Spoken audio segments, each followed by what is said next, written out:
Hello, नमस्ते। आप सबका एक बार फिर से इस YouTube वीडियो में हार्दिक स्वागत है। हम लोग BA पार्ट 3 के पेपर फर्स्ट के लिए निराला के काव्य का क्रमिक अध्ययन कर रहे थे। उस क्रम में हमने बात की थी कि एक वीडियो में काफ़ी ज़्यादा लंबा काम हो जाएगा तो वो थोड़ा असुविधाजनक हो जाता है, तो आज हम उससे आगे का भाग 2 कर रहे हैं। इसके पिछले भाग में हमने परिमल, गीतिका और अनामिका काव्य संकलनों में उनकी महत्वपूर्ण कविताओं और उनकी विचारधाराओं के बदलते हुए परिदृश्य पर चर्चा की थी। आज हम शुरू करते हैं उनकी क्रमशः अन्य काव्य कृतियों और अन्य रचनाओं के बारे में बात। तो शुरू करते हैं तुलसीदास से। तुलसीदास एक कवि जिनके बारे में सबको पता है, रामचरितमानस के रचयिता। उसके ऊपर उनका एक खंड काव्य है तुलसीदास के ही नाम से। ये 1938 में प्रकाशित हुआ था। तो ये 38 में प्रकाशित निराला की सर्वश्रेष्ठ रचना, उनका प्रसिद्ध खंड काव्य तुलसीदास माना जाता है, प्रकाशित हुआ है। खंड काव्यों की दृष्टि से सर्वश्रेष्ठ रचना कहाँ है? बाकी तो उनकी रचनाओं में सर्वश्रेष्ठता के क्रम में आप खुद धोखा खा जाएंगे। एक से एक रचनाएं उनकी हैं। तुलसीदास ने 100 बंधों में महाकाव्योचित औदात्य और गांधीर्य उत्पन्न किया गया है। कथा या घटनाक्रम इसमें अत्यंत स्वल्प है, किंतु तुलसीदास के आत्म मंथन पर ही रचना केंद्रित है। आरंभिक 10 बंधों में निराला ने तुलसीदास के आविर्भाव काल की राजनीतिक दुर्दशा का वर्णन किया है। मुसलमानों के आक्रमण से भारतीय जीवन और संस्कृति आक्रांत एवं पददलित हो रही थी। नैराश्य और निष्क्रियता से देश जड़ बन चुका था। युवक तुलसी राजापुर में शास्त्राध्ययन में लीन था। यहाँ पर आप लोगों को किंचित अनौचित्यपूर्ण नहीं लगना चाहिए। अभी जो व्यवस्था चल रही है उसके तहत देखा जाए तो आप इसमें इस्लामोफोबिया देख सकते हैं। अभी खास प्रकार की राजनीतिक विचारधारा के मत को टीवी चैनलों के माध्यम से जो दिखाया जा रहा है, इसके शुरुआत में भी तुलसीदास के शुरुआत में कुछ वैसा सा डर उनमें था। कालांतर में हमने एक लंबा जीवन जिया है बहुत सारी धर्मावलंबी प्रजातियों के साथ में। हम वापस तुलसीदास खंड काव्य की बात करें तो युवक तुलसी राजापुर में अध्ययन करते थे, शास्त्राध्ययन। एक दिन वह मित्रों के संग चित्रकूट यात्रा को निकलता है। वह एक और गिरी शोभा से मुग्ध होता है, दूसरी ओर राम के इस परम धाम की अधोगति पर खिन्न होता है। तुलसीदास ध्यानस्थ हो अपने मन को ऊर्ध्वगामी करते हैं, परंतु भारत की पतित एवं दरिद्रावस्था का अंधकार उनके अंतःचक्षुओं के सम्मुख उपस्थित हो जाता है। देश की अधोगति पर विचार करते हुए वह एक ज्योतिलोक की कल्पना करते हैं, जिसमें राम का आदर्श चरित्र मुक्ति का आलोक बना जीवन का भव्य संदेश देता है। इस संकल्प के साथ ही उन्हें अपनी पत्नी रत्नावली का स्मरण हो उठता है। क्षण भर में ही तुलसी प्रिया मोह की अधः भूमि पर उतर आते। तीर्थ दर्शन के पश्चात तुलसी घर लौट आते हैं। प्रेम मोह में डूबे तुलसी एक बार भी अपनी पत्नी को नैहर नहीं जाने देते। नैहर यानी पीहर, मायका। एक दिन रत्नावली का भाई तुलसी की अनुपस्थिति में अपनी बहन को ले जाता है। अगले ही दिन तुलसी ससुराल पहुंच जाते हैं। उनकी पत्नी पति के इस लोक लाज रहित मोह पर दुखी होकर उनकी भर्त्सना करती है। पत्नी के कटु वचनों से प्रबोध पाकर तुलसी का संस्कार जाग उठता है। तुलसीदास में बिखरी छूटी सफरी अलके, निष्पात नयन नीरज पलके, भावातुर पृथुर की छलके उपसमिता। ये जब रत्नावली कहती है तो आपके सामने वो बिंब साकार हो उठता है कि खुले बालों में और फैली हुई आंखों के साथ एक पत्नी अपने स्वाभिमान के साथ पति को कैसे झंझोड़ रही है। छंद तो खैर इसकी मैं क्या ही बताऊं, मैं खुद फैन हूं तुलसीदास की जो छंद रचना उसमें। तो पत्नी के जो कटु शब्द सुने तो उनके संस्कार जग गए, काम वासना भस्म हो गई। पत्नी के स्थान पर शारदा दिखाई दी। भारती की दृष्टि से आकृष्ट हुआ कवि भावलोक की ऊंचाइयों को पार करता हुआ आनंद लोक में विचरण करता है। सब सांसारिक बंधन त्याग कर राम की महिमा मही मूर्ति मन में बसा लेता है। एक नए आलोक का उदय होता है। देखिए, जो भक्ति भावना से ग्रसित होते हैं, ग्रसित बोल रही हूँ, वो मैं आपको बताऊं तो जैसे जो लोग भूत प्रेत मानते हैं उनको वो भी दिखाई देने लगते हैं। डायन चुड़ैल कितनी चीज़ें हमारे यहाँ लोक मान्यताओं में कुरीतियों के रूप में, बीमारियों के रूप में है। तो एक प्रकार की मानसिक बीमारी ही है कि आप एक छवि मन में गढ़ो और वो दिखने लगी। तो सामने पत्नी खड़ी थी और वो उनको सरस्वती दिखने लगी, और उसके बाद चूंकि राम के प्रति आकृष्ट थे तो राम साधना में लीन हो गए। हालांकि जिस पति ने उनको उस दिशा से, पतित दिशा से सही दिशा की तरफ रास्ता दिखाया, बाद के ग्रंथों में उसकी उपेक्षा ही नजर आती है। नारी को नरक का द्वार ही माना है बाद में उन्होंने।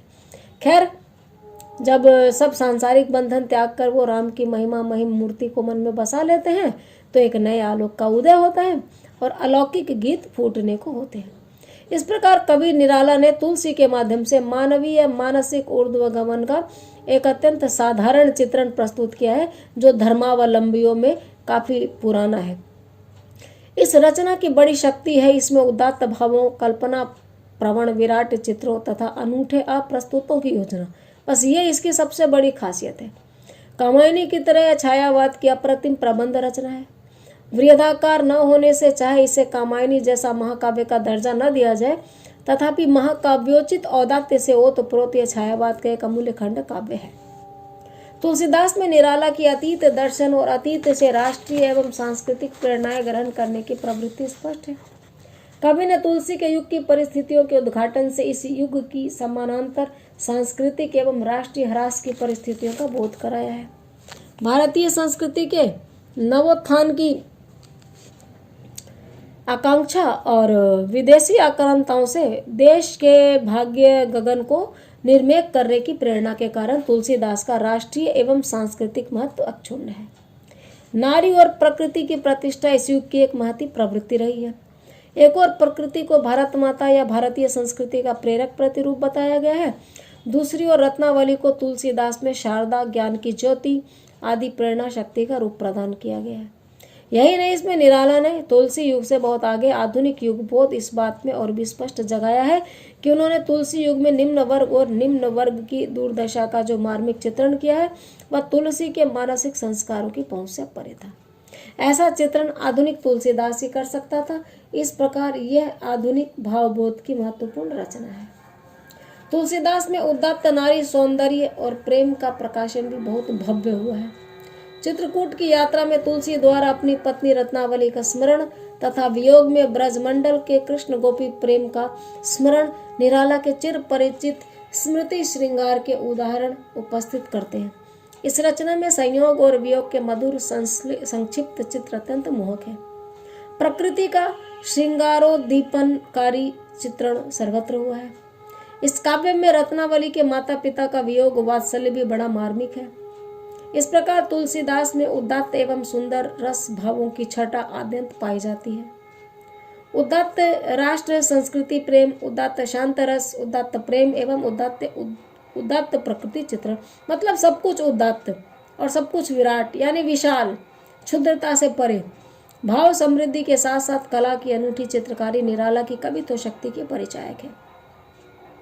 इस प्रकार के वर्णन निराला में अनूठी उपमान योजना, सचित्र रूपों एवं लाक्षणिक मूर्तिमत्ता से अभिव्यंजना को अत्यधिक सशक्त और मार्मिक बना देने की अनूठी काबिलियत है।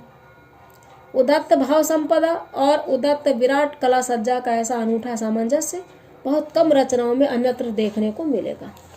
आप तुलसीदास को अगर पढ़ेंगे तो यकीन मानिए कि आप उसके शिल्प कौशल के प्रशंसक हुए बिना नहीं रहेंगे। न इनकी नकल हो सकती है, न इनके जैसा दूसरा कोई और लिख सकता है। इस बात के तो मैं साक्षी हूँ। एक साहित्य की पाठक होने के नाते बहुत सारी रचनाओं को पढ़ने के हक से मैं ये कह सकती हूँ। इसके बाद इनकी रचनाओं में आता है छायावादोत्तर मोड़। निराला की उपर्युक्त काव्य कृतियों के संक्षिप्त परिचय से स्पष्ट होता है कि यद्यपि आरंभ से ही निराला ने विविध प्रवृत्तियों को अपनाया, किंतु संपूर्ण छायावादी युग में उन्होंने मुख्यतः छायावादी प्रवृत्तियों का पोषण किया। इस काल की उनकी प्रगतिशील रचनाएं भी भावना और अभिव्यक्ति की दृष्टि से प्रगतिवाद की उग्र यथार्थता की अपेक्षा छायावादी काव्य के जीवन बोध के ही अधिक निकट है। इसी प्रकार भक्ति भावना और प्रशांत वृत्ति भी जो इन 20-22 वर्षों के समय में रचित कुछ कविताओं में पाई जाती है, उनकी छायावादी रहस्यवादी प्रमुख प्रवृत्ति का ही अंग बनकर प्रकट हुई है। तात्पर्य यह है कि छायावादी युग में निराला ने पूरी तन्मयता से छायावाद का साथ दिया और उनकी प्रमुख प्रवृत्ति इस काल में छायावाद ही रही। छायावाद के अंत के साथ ही निराला की प्रमुख प्रवृत्ति में भी परिवर्तन दृष्टिगोचर हुआ, या यूँ कहना चाहिए कि सन 1938 से 1946 तक निराला की काव्य साधना का जो दूसरा चरण सामने आया, उसमें पूर्ववर्ती छायावादी युग की समाप्ति और नवीन यथार्थोन्मुख प्रगतिवादी प्रगति का बिगुल बजाया। इस काल में निराला की प्रमुख काव्य प्रवृत्ति यथार्थ प्रगतिवादी काव्य रचने की रही। इस समय की रचनाओं में उन्होंने कुकुरमुत्ता, अणिमा, बेला और नए पत्ते लिखे। अब हम बात करते हैं बहुत ही शानदार व्यंग रचना कुकुरमुत्ते की। 1942 में प्रकाशित कुकुरमुत्ता निराला की सर्वाधिक विवादास्पद रचना है। विवादास्पद इसके छंद विधान को लेकर हुआ। शुक्ल जी जैसे साहित्यकारों ने भी इनके लिए केचुआ छंद, रबड़ छंद जैसे नाम लिए इनके छंदों के लिए। निराला की यथार्थवादी प्रवृत्ति, व्यंग्यवृत्ति, नई प्रगतिशील सामाजिक चेतना की यह परिचायक है। इसका व्यंग अनेक मुखी और मार्मिक है। वाच्यार्थ रूप में कुकुरमुत्ता की कहानी यही है। एक नवाब थे, बड़े ठाठ वाले। उन्होंने अपनी बाड़ी में अनेक देशी विदेशी पौधों के साथ फारस से मंगाकर गुलाब लगवाए। बहुत से नौकरों मालिकों को गुलाब की सेवा में रखा हुआ था। गुलाब की सजी क्यारियों के बगल में नाले के पास स्वतः उग आने वाला देशी पौधा कुकुरमुत्ता सिरताने खड़ा था। डाल पर इतराते गुलाब को कुकुरमुत्ता आड़े हाथों लेता है और उसकी सब शान झाड़ता हुआ अपना रंग जमाता है। बाग के बाहर गंदे तंग झोपड़ी में नवाब साहब के खादिम रहते हैं। उन्हीं में एक बंगाली माली सोना था, जिसकी मालिन की नवाब साहब की बेटी गोली और नवाब की बेटी बहार हमजोली ने थी। एक दिन दोनों बाग में घूमने गई। बहार गुलाबों की बहार पर तो गोली कुकुरमुत्ता पर रिझ गई। बहार के पूछने पर गोली ने कुकुरमुत्ता का महत्व बता दिया और कहा कि इसका कबाब बहुत बढ़िया बनता है। कुकुरमुत्ता तोड़ लिया गया। गोली की माँ ने अपने घर कबाब बनाया। कबाब का बड़ा स्वाद आया। बहार को बड़ा स्वाद लगा उसका स्वाद। बहार ने नवाब साहब से कुकुरमुत्ता की अथवा उसके कबाब की प्रशंसा की। नवाब साहब ने मालिक को हुक्म दिया कि कुकुरमुत्ता लाओ। माली ने कहा कि हुजूर कुकुरमुत्ता अब नहीं रहा, रहे हैं सिर्फ गुलाब। नवाब साहब क्रोध से हाँफते हुए बोले, जहाँ गुलाब उगाए हैं वहाँ कुकुरमुत्ता उगाओ। सबके साथ मैं भी यही चाहता हूँ। माली ने नम्रतापूर्वक कहा, खता मुआफ, कुकुरमुत्ता उगाया नहीं जाता।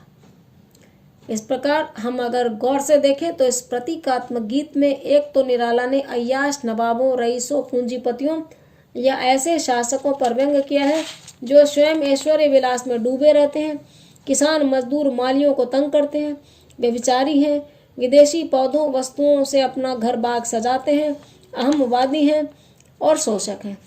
फारस का गुलाब उच्च शोषक वर्ग, बुजुर्गा मनोवृत्ति और विदेशी विचार पद्धति या संस्कृति का प्रतीक है। कुकुरमुत्ता इस शोषक पूंजीवादी को फटकारता हुआ कहता है, बड़ा सुनिएगा, मेरी पसंदीदा पंक्तियां पढ़ रही हूँ आपके लिए मैं। अबे सुन बे गुलाब, भूल मत कर पाई खुशबू रंगो आब, खून चूसा खाद का तूने अपशिष्ट, डाल पर इतरा रहा कैपिटलिस्ट। कितनों को तूने बनाया है गुलाम, मालिक का रखा सहाया जाड़ा घाम, शाहों राजों अमीरों का रहा प्यारा, इसलिए साधारणों से रहा न्यारा। देखिए कितना व्यंग कर दिया है। अबे सुन बे गुलाब, ये जो लिखने की टेक्निक है यह प्रयोगवादी है और इसमें जो भाव व्यक्त हुए हैं वो प्रगतिवादी है। अब जो गुलाब है वो साधारण से अलग रहा, इसके विपरीत कुकुरमुत्ता प्रकृति पुत्र साधारणों का प्रतीक है। उन्हें ऊंचे लोगों की तरह जीवन की बाड़ी में सजाकर कोई नहीं पालता, न उनकी सेवा के लिए किसी को गुलाम बनाने की जरूरत होती है, न किसी के शोषण की। पर साधारण होता हुआ भी यह कुकुरमुत्ता असाधारण है, क्योंकि यह प्रबुद्ध सर्वहारा का प्रतीक है। पूंजीवाद में जो शोषक है, मिल मालिक है, पूंजीपति है, उसको बुजुर्गा कहते हैं, और जो शोषित है, पीड़ित है, मजदूर श्रमिक वर्ग है, वह सर्वहारा। अब वह भला किससे कम है? सर्वहारा को कम तो नहीं करके आंका जा सकता। सत्ता परिवर्तन किए हैं इन्होंने, साम्यवाद की स्थापना यूं ही तो नहीं हुई थी। अपने बौड़मपन में कुकुरमुत्ता अपनी तारीफ के पुल बांध देता है। इसका अतिरंजनापूर्ण वर्णन इलियट की वेस्टलैंड की भांति संदर्भ प्राचुर्य को लाने के लिए किया गया है, पर इसमें निराला को विशेष सफलता नहीं मिली। वे इलियट का उपहास करके स्वयं अपने ऊपर ही भी हंसकर रह गए। निम्न पंक्तियों में जहां इलियट और उनके अंध अनुयायी प्रयोगवादियों पर करारा व्यंग्य है, वहां निराला अंतिम पंक्ति में अपने ऊपर भी हंसे हैं। कहीं का रोड़ा, कहीं का लिया पत्थर, टीएस इलियट ने जैसे दे मारा, पढ़ने वालों ने जिगर पर हाथ रखकर कहा कैसा लिख दिया संसार सारा। कुकुरमुत्ता पर एक अलग से मैं वीडियो बनाऊंगी जिसमें इसकी समस्त काव्यगत प्रवृत्तियों का चित्रण होगा। काव्यगत प्रवृत्तियों में कलागत और भावगत दोनों आती हैं। अब हम इनकी अगली कलाकृति काव्यकृति अणिमा पर बात करते हैं। 1937-38 से लेकर 1943 तक की चुनी हुई 45 कविताओं का संग्रह सन 1943 में प्रकाशित हुआ। 43 को बोल रही हूँ मैं, 1943। 1937 से 38 के बीच से 1943 तक की रचनाओं में 45 कविताओं का यह संग्रह है। यह रचना कवि की संधिकालीन रचना कही जा सकती है, क्योंकि इसमें कुछ गीत और कविताएं गीतिका के ढंग की रहस्यपरक रचनाएं हैं, कुछ यथार्थवादी व्यंग्यपरक प्रगतिवादी कविताएं हैं। छायावादी गीतों में प्रार्थना, रहस्यवाद, प्रकृति चित्रण तथा देश प्रेम की गीतिका जैसी भावनाएं ही हैं। भाव, भाषा, शैली, बंद इत्यादि सभी दृष्टि से ये गीत गीतिका की परंपरा में आते हैं। प्रभु के प्रति कवि के वैयक्तिक आत्मनिवेदन में भी लोक कल्याण की प्रार्थना भरी हुई है। इन गीतों पर भी कविंद्र रविंद्र का प्रभाव लक्षित होता है। सुंदर हे सुंदर, दर्शन से जीवन पर बरसे अविनश्वर स्वर, रहस्यवादी गीत पर रवि बाबू के एहो लोभिनु संग, तब सुंदर हे सुंदर गीत का स्पष्ट प्रभाव देखा जा सकता है। इस संग्रह की प्रार्थना परक आध्यात्मिक रचनाएं गीतिका की परंपरा से आगामी अर्चना और आराधना की कड़ी जोड़ती हैं। अणिमा के इन गीतों में गीतिका की अपेक्षा सरल भाषा का प्रयोग हुआ है। इस संग्रह में प्रकृति प्रयोग के दोनों ही रूप मिलते हैं। एक पहले का कल्पना रंजित उद्दीपनकारी विराट प्रकृति चित्रण और दूसरा प्रकृति का कल्पना रहित नया तथ्यपूर्ण सरल चित्रण। निशा का यह स्पर्श शीतल, भर रहा है हर्ष उत्कल तथा बादल छाए में पहला रूप लक्षित होता है। जलाशय किनारे कुहरी थी कविता में प्रकृति का यथातथ्यपूर्ण चित्रण हुआ है। निराला अपने आगामी काव्य में अंत तक प्रकृति के ऐसे ही यथातथ्यपूर्ण सरल स्वाभाविक वर्णनों की ओर अधिक बढ़े हैं। प्रकृति का रहस्यात्मक, श्रृंगारपरक और कल्पना रंजित विराट चित्रण करना उन्होंने आगे बहुत कम कर दिया। इस संग्रह से ही कवि को अपने दिवस की सांध्य बेला का भी आभास होने लगा था। जो अंतिम रचना सांध्य काकली की पत्रोत्कंठित जीवन का विष बुझा हुआ है, कविता में सर्वाधिक भाव सघनता से प्रकट हुआ है। वैयक्तिक विषाद की व्यंजना इस संग्रह की कई कविताओं में हुई है। कवि की थकी हुई वाणी से स्वर निकला, मैं अकेला हूँ, देखता हूँ आ रही मेरे दिवस की सांध्य बेला। थके आधे बाल मेरे, हुए निष्प्रभ गाल मेरे, चाल मेरी मंद होती जा रही, हट रहा मेला। मैं जब भी ये कविता की पंक्तियां गुनगुनाती हूँ, मेरे मन में विषाद की एक गहरी रेखा उभर आती है। लेकिन देखिए तो इस सांध्य बेला में भी असंतोष की छटपटाहट नहीं है, संतोष की शांति है। कवि जानता है कि नदी झरने जो मुझे थे पार करने कर चुका हूँ, अतः यदि कोई नाव नहीं है तो अब कोई चिंता की बात नहीं है। बड़ी विभल कर देने वाली पंक्तियां हैं। जब भी मैं पढ़ती हूँ मन द्रवित हो जाता है, भूलती ही नहीं हूँ। अचानक चलते बैठते कई बार ये कम पंक्तियां जैसे अपने लिए गुनगुनाने लगती हूँ कि मैं अकेला हूँ, देखता हूँ आ रही मेरे दिवस की सांध्य बेला। थके हुए बाल मेरे, हुए निष्प्रभ गाल मेरे, चाल मेरी मंद होती जा रही, हट रहा मेला। लेकिन वही बात जैसे कवि ने कहा था, नदी झरने जो मुझे थे पार करने कर चुका हूँ। खैर, इस संग्रह में कुछ प्रसिद्ध महापुरुषों और साहित्यकारों पर लिखी प्रशस्तियां वर्णनात्मक ही हैं। उनमें काव्य तो सहज ही है। अणिमा में सहस्त्राब्दी, उद्बोधन, स्वामी प्रेमानंद जी महाराज, 3 दीर्घ प्रगीत हैं। दीर्घ प्रगीत यानी प्रबंधात्मक कविता, दीर्घ कविता, लंबी कविता। सहस्त्राब्दी एक सशक्त रचना है। इसमें उनकी अतीत दर्शन, राष्ट्रीय गौरव तथा सांस्कृतिक ऐतिहासिक चेतना की प्रवृत्ति पुनः प्रकट हुई। नई व्यंग्यपरक रचनाएं तथा ग्राम जीवन और प्रकृति के चित्रण संबंधी रचनाएं भी अणिमा में कम नहीं है। कवि की यथार्थपरक प्रवृत्ति का बहुत अच्छा परिचय इसमें मिलता है। सड़क के किनारे कविता में तो ग्राम प्रांत के बहुत अच्छे स्नैपशॉट हैं। निराला ने कल्पना की रंगीनियों को त्याग कर इन कविताओं में यथार्थ का आंचल पकड़ा है। यह बाजार, दाना आदि कुछ कविताओं में यथार्थ चित्रण के साथ व्यंग्य भी अच्छा उभरा है। भाषा का इनमें सरलतम गद्यवत इतिवृत्तात्मक रूप है। कोई संगीत नहीं, कोई लयताल नहीं, अलंकार नहीं। इन यथार्थ परक कविताओं में भाव संवेदनाएं भी अपेक्षाकृत कम उभर कर आई है। कुल मिलाकर अणिमा संधि काल की एक ऐसी रचना है जिनमें एक और छायावाद युग की प्राय सभी परंपराएं रक्षित हैं। गीतिका की गीति शैली के वेदना गीत, रहस्यवादी गीत, अतीत का गौरव गान इत्यादि। उसके बाद प्रकृति का विराट रहस्यपूर्ण स्वरूप, वैयक्तिक विषाद इत्यादि छायावादी युग की समस्त प्रवृत्तियां। तो दूसरी ओर उसमें आगामी अर्चना, आराधना के आत्मनिवेदनात्मक भक्ति गीतों, यथातथ्यपूर्ण प्रकृति वर्णनों, ग्राम चित्रों तथा नए पत्ते और बेला की यथार्थ परक व्यंग्यात्मक सामाजिक रचनाओं और गद्यवत भाषा शैली की भी भूमिका निर्मित हुई है। इसके बाद में इनका काव्य संकलन आता है बेला। बेला जनवरी 1946 में प्रकाशित है और उर्दू शैली की गजलों और नए लय गीतों का संग्रह है जिसमें विभिन्न यथार्थवादी विषयों को अपनाया गया है। इसमें कवि ने नए नए प्रयोग किए हैं।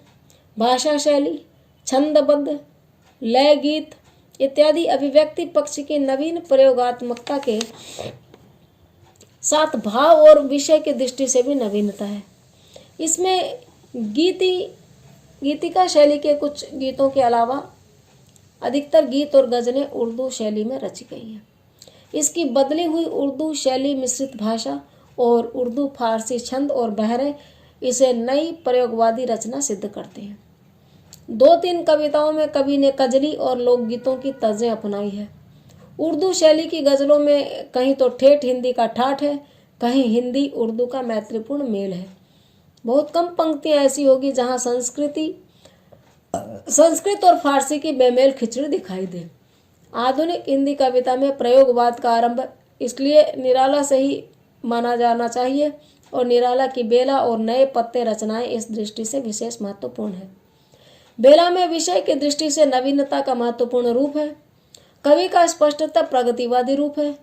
प्रगतिशील तो वह प्रारंभ से ही थे। अब वर्ग संघर्ष, सर्वहारा वर्ग की प्रतिष्ठा, पूंजीपतियों के विनाश, ब्रिटिश साम्राज्यवादियों से मुक्ति, जाति वर्ण बंधन मोचन आदि का खुलकर संघर्ष में चित्रण हुआ था। असल में निराला का विद्रोही प्रचंड रूप बेला और नए पत्ते में ही प्रकट हुआ है। प्रगतिवादियों के स्पष्ट स्वरों में कवि कहते हैं, आज अमीरों की हवेली, किसानों की होगी पाठशाला, धोबी पासी चमार तेली खोलेंगे अंधेरे का ताला। ऐसी यथार्थ परक रचनाओं में भाषा शैली अलंकार रहित गद्यवत शुष्क ही है। उसमें पूंजीवाद के प्रति घृणा और किसानों, मजदूरों, गरीबों, निम्न वर्णों, शोषितों के प्रति सहानुभूति का भाव है। कवि ने रक्त क्रांति का आह्वान भी 1-2 कविताओं में किया है। निराला जी ने राजतंत्र, सामंतवाद, पूंजीवाद सबको बेला में मृत्युदंड दिया है। बेला में प्रगति और प्रयोग की उपर्युक्त प्रवृत्ति होते हुए भी कभी परंपरा को तिलांजलि नहीं दे सका है। इसमें गीतिका आदि की परंपरा के श्रृंगार, अलौकिक प्रेम, भक्ति इत्यादि के विविध प्रकार के गीत भी पर्याप्त हैं। आध्यात्मिक शरण और मिलन की दिव्य प्रतिक्रिया का वर्णन इस गीत में सुंदर रूप में हुआ है, जो मैं आपको सुना रही हूँ। नाथ तुमने घा हाथ वीणा बजी, विश्व यह हो गया साथ विविधा लजी। इस प्रकार बेला प्रयोग, प्रगति और परंपरा का अद्भुत त्रिवेणी संगम कहा जा सकता है। एक ही कवि में देखिए हम लोग क्रांति भी पा रहे हैं, भ्रांति भी पा रहे हैं।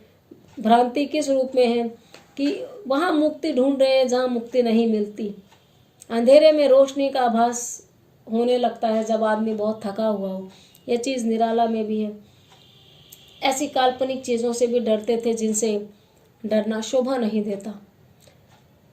अब आपके सामने इनके बाकी के जैसे नए पत्ते हैं और कुछ और कविताएं हैं, गीत गुंज है, सांदे काकली है, इन पर मैं अगले वीडियो में बात करूंगी, क्योंकि आपको मुझे पता है कितना बोझिल लगता है गंभीर चर्चा परिचर्चा का चित्रण।